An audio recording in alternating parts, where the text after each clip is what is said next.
Et bonjour tout le monde, j'espère que vous allez bien. On change de cadre là ce soir. Je vous prends derrière ma fenêtre que j'ai fermée. Du coup, j'ai vachement galéré à gérer mon micro. Il s'était déconnecté, je sais pas pourquoi. Bref, c'était un enfer. Donc du coup, j'ai perdu pas mal de temps. Donc du coup, il fait bien chaud là, vu que les spots sont allumés. Du coup, on est le 3 juillet, je crois. Le 2 juillet. Le 2 juillet. Et vous aurez cette vidéo le 3 du coup. Je viens vous faire un petit récap de ce que j'ai lu. J'ai fini à 98%. Il me reste 20 pages en gros.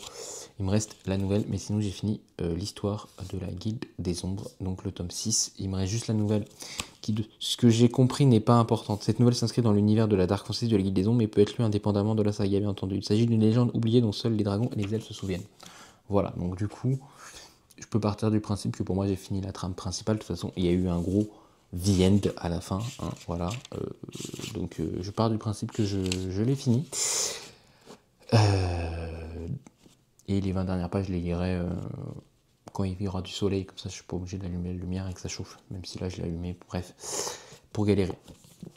Donc la Guilde des Ombres, j'ai un petit bémol sur la fin, mais sinon j'ai adoré. J'ai bouffé les 200 dernières pages qui me restaient à peu près, ouais, les 200 dernières pages qui me restaient à peu près aujourd'hui. J'étais à fond dedans, je voulais à tout prix le terminer. Donc du coup, en 6 mois, plus ou moins, avec Lully, on a bouffé les 6 tomes de la Guilde des Ombres. Donc le tome 1, voilà, le don de mort, le tome 2, la grande traque, voilà. Le tome 3, le don de vie, avec ce magnifique dragon sur la couverture, le tome 4, l'étoile de feu, avec ce magnifique phénix, le tome 5, la guerre céleste et ses deux épées, et le tome 6, la 10e prophétie. Le tome 6 étant le plus gros, qui fait plus de 1160 pages, donc voilà, c'est un beau bébé. C'est vraiment une saga de Dark Fantasy que je recommande. J'ai beaucoup aimé l'univers. Il n'y a qu'un seul tome qui pour moi m'a vraiment mis pas bien, c'est ce tome 2. Le tome 1 était très bien, mais on sent déjà arriver certaines choses, et dans le tome 2, ces choses se produisent, et c'est très compliqué. J'ai trouvé qu'il y a beaucoup de trigger warning dans ce titre. C'est vraiment, pour moi, le plus gros point faible de l'histoire. Il est évidemment important de le lire pour comprendre tout ce qui va se passer par la suite. Mais j'avoue que j'ai pas trop compris ce qu'a voulu faire l'autrice sur ce tome. C'était... Enfin, elle a voulu montrer certaines choses, les dénoncer sûrement, mais c'était horrible à lire. Donc beaucoup de trigger warning, il faut s'accrocher. Et je remercie du coup Caro qui m'avait offert le tome 3 pour Noël. Donc du coup j'avais dit à lui, vu que j'ai le tome 3 dans ma palle, je vais le lire. Et en fait bah, c'était génial parce que du coup vu que j'ai eu le tome 3, je l'ai gobé. J'ai gobé ensuite le tome 4, le tome 5 et le tome 6, j'ai mis un peu plus de temps à le lire, mais parce que il faisait beaucoup trop chaud. Mais franchement j'ai adoré cette saga, comme je vous dis vraiment, juste un petit bémol sur la fin. Et le tome 2 qui était pas dingue.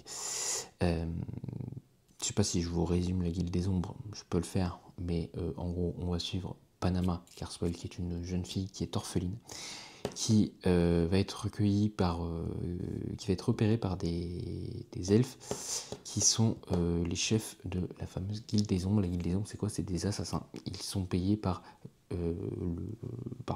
les gens du peuple pour remplir des missions d'assassinat. Donc c'est un peu des mercenaires, et la particularité de ces assassins, c'est qu'ils ont tous un pouvoir qui leur est propre. Et Panama serait la première humaine à rejoindre cette guilde. Pourquoi elle a été repérée par ces elfes? Parce que Panama, elle aurait le don de mort. Donc en gros, en touchant quelqu'un, elle peut décider de le tuer. Et évidemment, on va partir du principe que du coup, vu qu'elle a le don de la mort, c'est l'une des descendantes de la déesse de la mort, qui est évidemment la déesse vénérée par la Guilde des Ombres, parce que évidemment, vu qu'ils tuent les gens, il fallait forcément que leur déesse soit la déesse de la mort.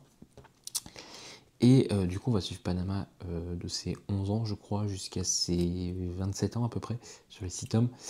Une jeune fille en pleine construction, une jeune fille qu'on va suivre de A à Z avec ses premiers déboires, ses premiers amours, un univers de dark fantasy vraiment énormément bien construit, avec quelques scènes de smut qui sont un peu chiantes, on va pas se le cacher. Moi perso je les zappais à la fin parce que j'en pouvais plus, mais après je suis pas un fan des scènes de smut, donc voilà, ça me dérangeait pas de les zapper. De toute façon je n'ai pas besoin d'apprendre des choses à ce sujet, si je puis me permettre. Mais du coup, voilà, on les zappe, ça cache rien à l'histoire, c'était plutôt très bon. Juste un bémol sur la fin, parce que je trouve que l'auteur avait pris un chemin qui était très culotté, et je trouve que c'est dommage qu'elle ait fait marche arrière.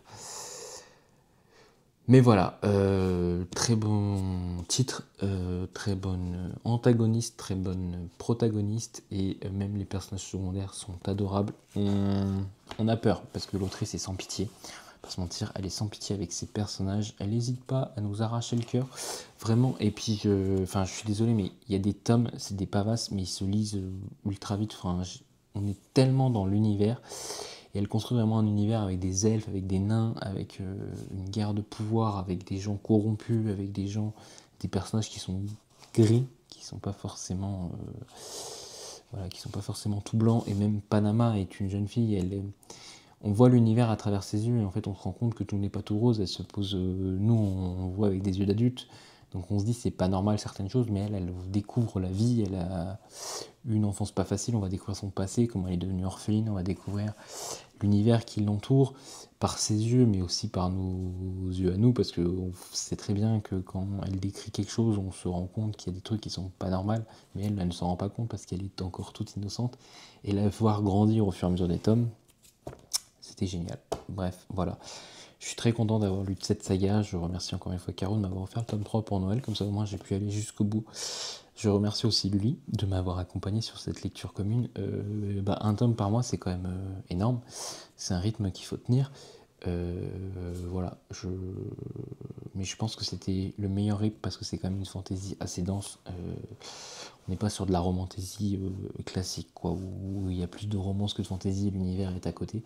Non, là vraiment, il y a vraiment eu ça a été réfléchi, ça a été construit, ça a été bien pensé. Donc je pense que si on avait laissé trop traîner, on perdait le plaisir. Et je tiens à dire que le tome 1 n'a aucune scène de smut, parce que moi j'avais lu une chronique de quelqu'un qui se plaignait des scènes de smut dans le tome 1. Je parle bien du tome 1 poche. Perso, je n'ai pas souvenir qu'il y en avait eu une. Bon, voilà. Plus dans le tome 2, oui, par contre dans le tome 2 il y en a beaucoup. Alors oui, je dis dans le tome 1 en parlant du tome 1 poche, parce qu'en gros, en grand format, ils sont mis en tome 1 partie 1, tome 2 partie 2, etc. Enfin, tome 1 partie 2, etc. pour faire jusqu'à 3 tomes en 2 parties. Là, sur les éditions poche, ils ont pris le principe de dire non, c'est des tomes à part. Et en vrai, vu que ça a été écrit comme ça, je pense, on n'a pas cette sensation un peu de découpage mal fait. Vous savez, comme on avait vu sur l'Assassin Royal et tout, à l'époque où il sortait des tomes uniques, où on avait l'impression que il y avait des tomes où il se passait rien. Là, vraiment, on sent que l'histoire a été construite. Alors oui, je suis d'accord que des fois, par exemple, en gros, le tome 1, va commencer par un prologue, et le tome 2 va finir par un épilogue. Pareil pour le tome 3, 4 et 5, 6. Donc du coup, on peut comprendre l'idée de faire des tomes 3 partie 1 et tome 3 partie 2. Mais en vrai, ça se lit très bien. C'est vrai que c'est frustrant parce que par exemple, des fois, il peut se passer des trucs dans le prologue que vous verrez pas avant le tome 2, quoi. Enfin, ou le tome 4, ou le tome 6. Donc des fois, c'est vrai que c'est un peu frustrant, mais ça donne envie du coup de découvrir la suite.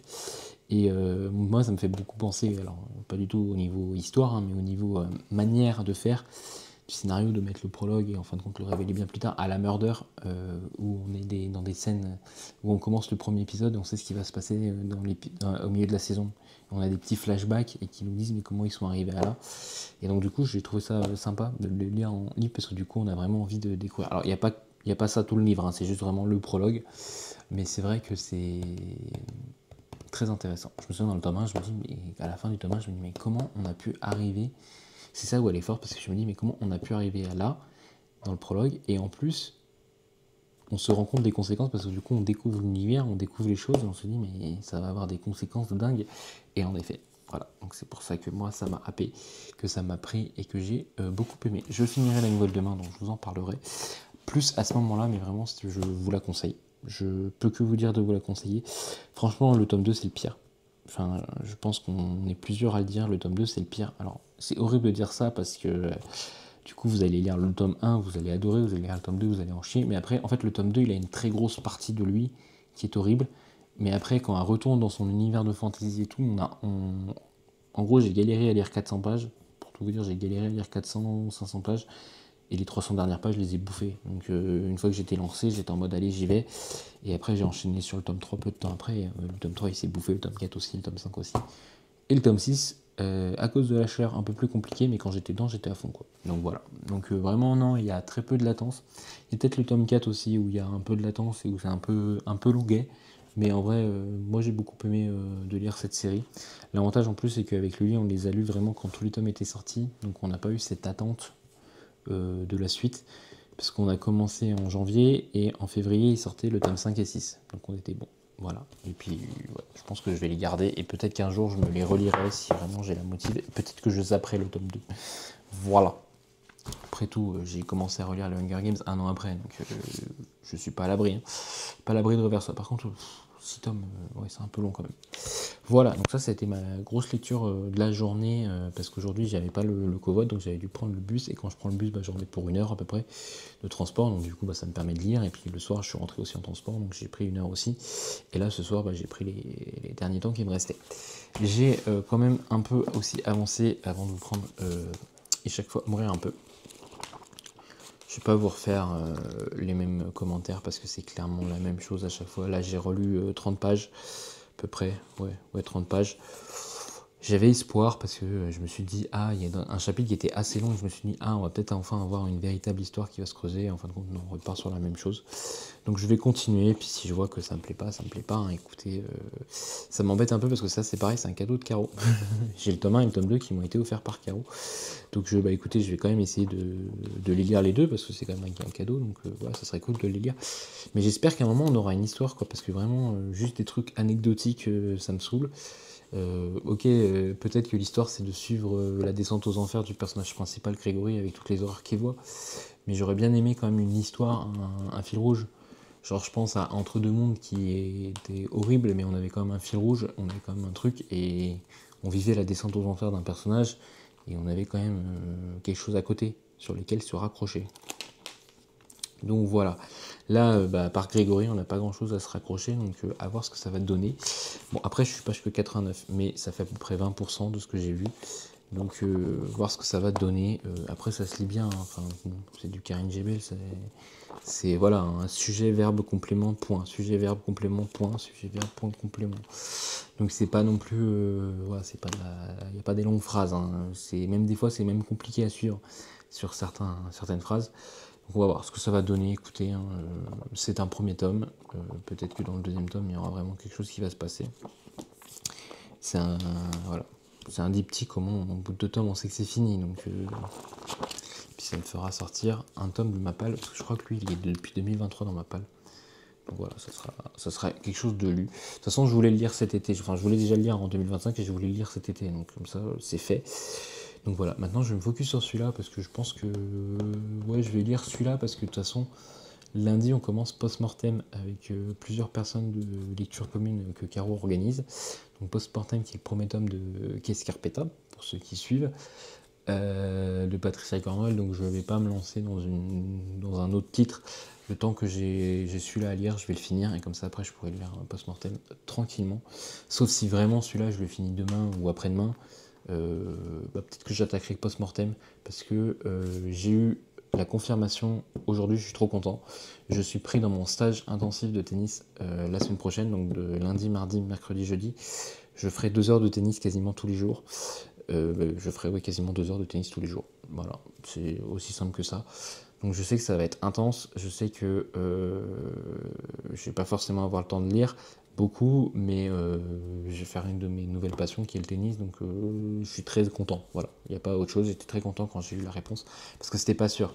C'était pas sûr parce que les horaires des stages intensifs, en fait, il y avait 3 créneaux et moi je pouvais venir qu'à un seul créneau. Alors, je comprends parce qu'ils ont fait des stages adultes, et en gros, ils ont fait des stages adultes, mais il y a beaucoup d'étudiants qui y vont, donc les horaires qu'ils ont fait ne correspondent pas aux gens qui travaillent, sauf un créneau. Et donc moi j'ai dit, bah ouais, mais moi j'ai pas le choix, en fait avec le boulot, je peux prendre que ce créneau-là. Et du coup, je me suis excusé auprès du gars qui faisait les choses parce qu'il m'a dit, ah, tu peux pas me donner plusieurs créneaux pour me faciliter. Je dis, bah malheureusement avec le boulot, enfin je peux être disponible qu'à partir de 19h, quoi. Donc quand tu me donnes des créneaux à 17h, je peux pas faire, quoi. Donc je peux bien remuer la terre, mais 17h pour moi c'est trop. Et après lui il m'a dit, enfin ils peuvent pas faire autrement parce qu'ils font les stages enfants pendant les vacances d'été et les stages enfants finissent à 17h, donc ils vont enchaîner sur les stages adultes derrière et ils peuvent pas non plus finir à minuit, quoi. Donc il faut qu'ils trouvent des créneaux comme ils peuvent. Donc voilà, j'ai dit, bah écoutez, si j'ai pas mon créneau, j'ai pas mon créneau, mais je suis content, j'ai pris mon créneau, donc je vais pouvoir faire ça, et ça va me faire du bien, parce que je pense que j'ai besoin d'encore prendre des cours, parce que quand je vois mon niveau au tournoi, j'ai le cardio, j'ai un peu de technique, mais j'ai pas encore assez de technique pour rivaliser avec certaines personnes. Et en vrai, c'est frustrant parce que tu le sais, mais du coup, tu as envie de gagner, c'est normal, tu as envie de te dire, je vais gagner. Et en fin de compte, tu n'y arrives pas, et parce que c'est normal, t'as pas assez d'entraînement. Donc je pense que l'année prochaine, je vais essayer de remédier à ça et peut-être prendre plus de cours et moins de tournois. Parce que même si les tournois, c'est formateur, je pense que prendre plus de cours peut être aussi très cool. Voilà. Moi, j'ai fait le tour, hein, j'ai pas d'autre chose à vous dire. Écoutez, j'ai plutôt bien lu, je suis content de moi. Après, il faut voir par la suite ce que je vais lire. Donc, je vous disais le Karine Gibel et le post-mortem. Dans ma palle, il me reste. Donc, la Sassa Royale, on l'a calé. Avec le lit, on l'a calé la semaine du 21. Le Steam Sailor est calé la semaine du 14. Le post-mortem est calé la semaine du 7. Donc, mes 3 LC sont calés. Il me reste à caler la LC du Naruto et la LC du City Hunter avec le lit. J'ai aussi précommandé le collector de Hunter x Hunter, alors que ça fait 10 ans que je les ai pas lus, mais il sortait un tome de Hunter x Hunter en collector, et en gros il y avait un deuxième manga qui était un tome 0, qui était un peu un préquel, donc j'imagine qu'il va être tout petit, et un marque-page, et en vrai c'est peut-être un des collectors que je trouve le plus rentable au niveau du prix. Donc je l'ai pris, et du coup là, j'ai eu la réponse de mon libraire que c'était bon qu'il me le mettait de côté. Par contre, il m'a dit qu'il faudrait que je me dépêche à aller le chercher, parce qu'en fait, les gens, en fait, il n'y aura pas beaucoup de collectors, et du coup, quand il y a ce genre de collecteurs qui sont mis en place, les gens se permettent de regarder. En fait, si vous voulez, c'est mon libraire, quand il met de côté, il met derrière lui à la caisse, et les gens se permettent de regarder à la caisse, de voir machin. Et je me souviendrai toujours d'une fois où il y a eu le tome 100 de One Piece collector qui était sorti. Mon libraire me l'a mis de côté, genre ça, c'était très franc. Et en plus, moi, je suis quand même allé le chercher le jour même de la sortie. Ce jour-là, je me souviens, j'étais en congé, donc j'avais pu aller le chercher le jour même de la sortie. Donc je suis allé le chercher, et je me souviens que du coup, mon libraire m'a vu arriver, il l'a sorti de sa caisse, et un gars, il a dit, justement, chercher le tome collector de One Piece. Il dit, bah ouais, mais il est déjà réservé. Et l'autre, il a dit, ouais, mais moi je le trouve nulle part, là vous en avez un, moi je vous le prends tout de suite, machin et tout. Mon libraire a dit, mais non, mais le gars il est là, il va l'acheter tout de suite. Et l'autre il me disait, moi je vous le prends, etc., je vous le paye tout de suite, je suis arrivé avant. Enfin bref, ça avait fait un peu un scandale. Et en fait, mon libraire il a dit, la prochaine fois je le sortirai pas, et j'attendrai que tu viennes. Mais il y a des fois, il y a des gens, ils voient les trucs de côté, ils disent, machin, je vois, vous en avez un, je peux l'avoir. Non, enfin bon, les gens ont réservé, ils ont appelé avant, ils ont précommandé, enfin c'est vrai que du coup c'est un peu chiant, quoi. Et du coup des fois mon libraire les met en réserve à côté, mais bon, des fois il y en a qui ont disparu en réserve, donc bon, c'est un peu compliqué tout ça à faire.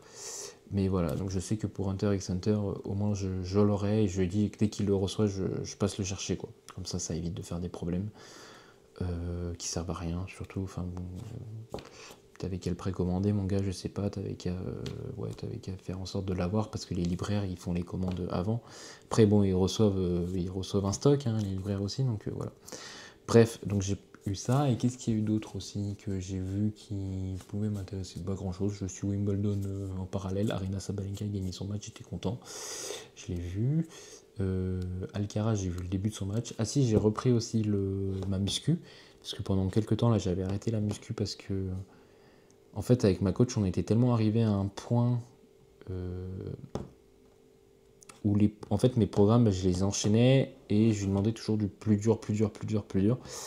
Et en fait on est arrivé à un point où on est arrivé sur un programme où c'était trop dur.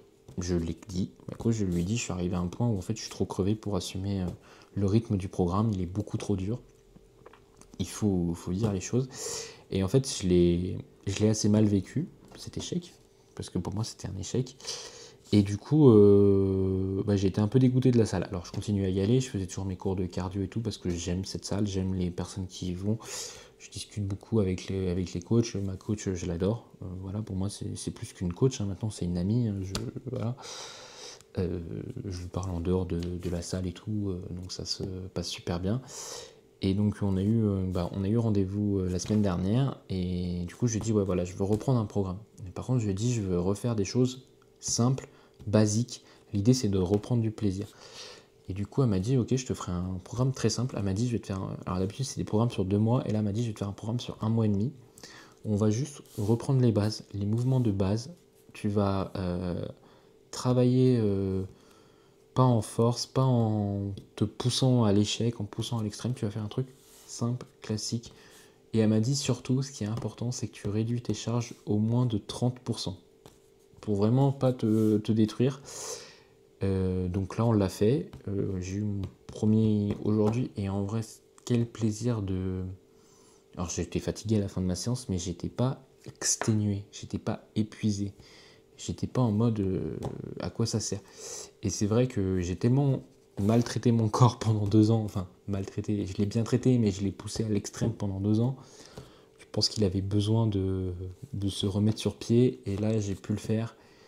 Et qu'est-ce que c'est plaisant de se dire j'ai fait une séance, ça s'est super bien passé, je vais avoir mal demain, mais ça va être des douleurs de plaisir parce que j'ai fait quelque chose que j'aimais et voilà. Et donc je suis content. Et là, du coup, comme elle m'a dit, là j'ai pris 30% de charge en moins sur tous mes trucs, hein, sur tous les exercices. Et genre pendant 2 semaines, je vais faire ça. Et puis après, je vais passer à 20% en moins, 10% en main. Et normalement, à la fin des 6 semaines, je serai redevenu à mon top niveau. Et du coup, on pourra repartir sur un programme encore de 6 semaines. Elle m'a dit que clairement, elle me refera encore un programme de 6 semaines. Où du coup, là, je serai avec des charges, j'essaierai d'augmenter mes charges. Je serai revenu à ma base et j'essaierai d'augmenter mes charges. Et là, ça me plaira. Voilà, c'est tout ce que j'avais à dire. Je n'ai pas d'autre chose à vous dire. Ouais, non, bah voilà. De toute façon, après, quand je bosse la journée, j'ai pas grand chose de fait. Hein. Ouais. Voilà. Écoutez, ça m'a fait du bien ma soirée d'hier, ça m'a permis de me reposer. Je tenais aussi à vous dire merci pour de regarder ces vidéos. Alors j'ai pas regardé les stats, mais j'ai vu qu'il y a eu les gens commentaient, donc j'essaie de répondre assez vite aux commentaires, ce que je faisais très mal avant. Mais par respect pour vous, je me dis qu'il faut quand même que je le fasse bien, de répondre à vos commentaires. Je suis en train de... Bah tiens, j'ai l'iPad à côté de moi, je vais me permettre d'aller voir... Je crois que le premier, il avait plutôt bien marché. Alors après, bien marché, vous savez, moi j'ai 20 vues, je suis content. Hein. Je pars du principe qu'il a bien marché quand j'ai 20 vues, donc c'est pour vous dire. Ouais, bah voilà, le premier, il a fait 94 vues, le deuxième, il en a fait 46. J'ai 3 commentaires sur le deuxième. Je sais pas si j'ai répondu à des commentaires ou pas, ou si c'est juste 3 personnes qui ont commenté. Non, bah j'ai répondu à un commentaire, il y en a un que j'ai pas répondu, donc il faut que je réponde. Et le premier, il a fait 94 vues et il y a 8 commentaires. Et je crois que c'est 4 personnes qui ont commenté. J'ai mis 4 commentaires. Donc non, ça marche bien. Je me permets de les poser tôt le matin. Les poster à 7h30. Je me dis comme ça, vous m'avez...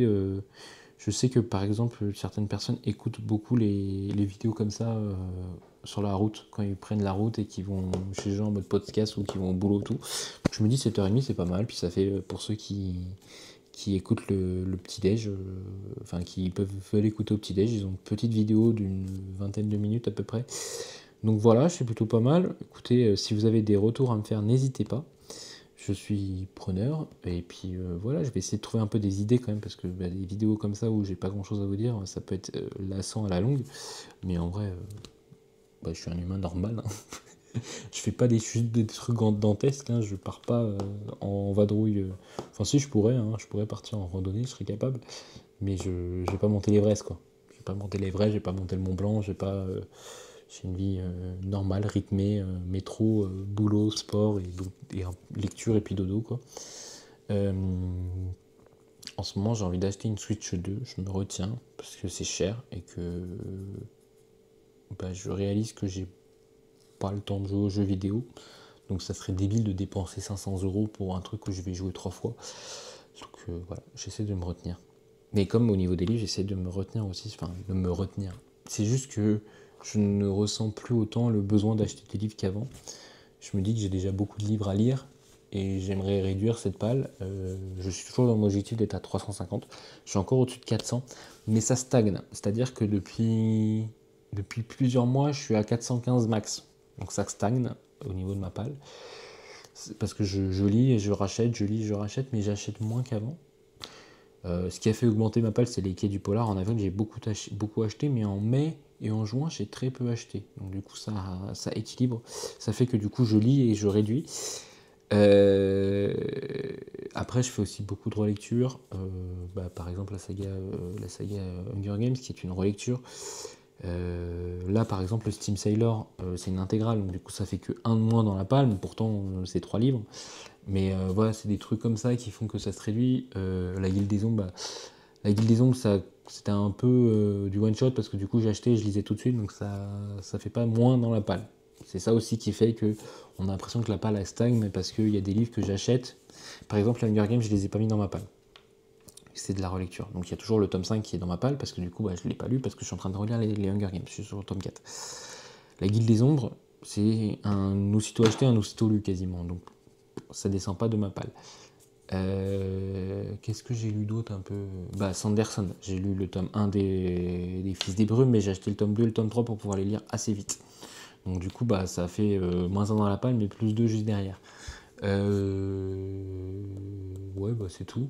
Il y a des titres que je lis de 2025 qui ont été achetés. Je pense par exemple que sur les quais du Polar, je crois que j'en ai lu 4-5 à peu près déjà, donc je suis quand même en train de réduire ma palle. J'ai lu Les Malvenus qui dataient du quai du Polar de 2025. J'ai lu le tome 2 de Victoria Charlton là, sur les affaires, les cold cases, donc ça fait moins 1 dans la palle aussi. Ça a été acheté, ça a été lu. J'ai lu, j'ai abandonné la saga de Stéphane Amen parce que c'est un tome 6 et j'ai commencé à lire le tome 1 qui était un pré-bibliothèque, je ne l'ai pas lu. Ah oui, par exemple, Bernard Minier, que j'ai lu pour avancer la saga, mais c'est un emprunt bibliothèque, donc du coup ça compte pas dans la palle. Force Wing, j'ai lu 2 tomes et j'avais pas acheté le tome 1 et le 2, mais par exemple là je vais acheter le tome 3, donc du coup ça va faire encore plus 1 dans la palle et je vais pas le lire tout de suite, je vais essayer de le lire assez vite dans l'année parce que je suis toujours dans mon objectif de faire en sorte que 2025 il y ait moins de livres achetés que lus, enfin qu'il y ait plus de livres de ma palle, oui ouais, qu'il y ait plus de livres, enfin que mes livres achetés soient lus. Donc j'y vais petit à petit, mais c'est vrai que du coup la palle on n'a pas l'impression qu'elle descend, mais elle descend, j'en suis persuadé qu'elle descend. Elle descendra peut-être pas à 350, mais elle descend petit à petit. Si j'arrive à tenir ce rythme, ça peut être pas mal. Et puis comme je vous dis, là, les Hunger Games, là, je vais lire le tome 4, et après, je vais lire le tome 5, et après, je compte pas relire une autre saga, donc je pense que ça va être forcément des titres qui sont dans ma palle et qui vont descendre.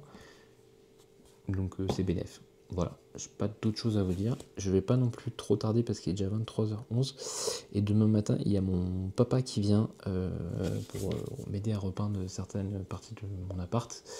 Donc du coup, je pourrais pas me lever tard, même si je suis en télétravail, parce que mon papa va venir tôt pour éviter d'avoir trop les bouchons sur la route. Donc voilà. Et puis moi surtout, ça me permet de continuer à avoir mes séances de sport. Donc voilà, donc j'ai fini la Guilde des Ombres, je lirai la nouvelle, je vous en parlerai évidemment. Mais je retourne ensuite dans ça. J'espère que ça va. On va avoir une histoire. On va avoir une histoire parce que la descente aux enfers d'un personnage, ça peut être une histoire en soi, mais il faut qu'on s'attache au personnage et je trouve que pour le moment je m'attache pas. Voilà. Allez, sur ce, à la prochaine. Bye tout le monde.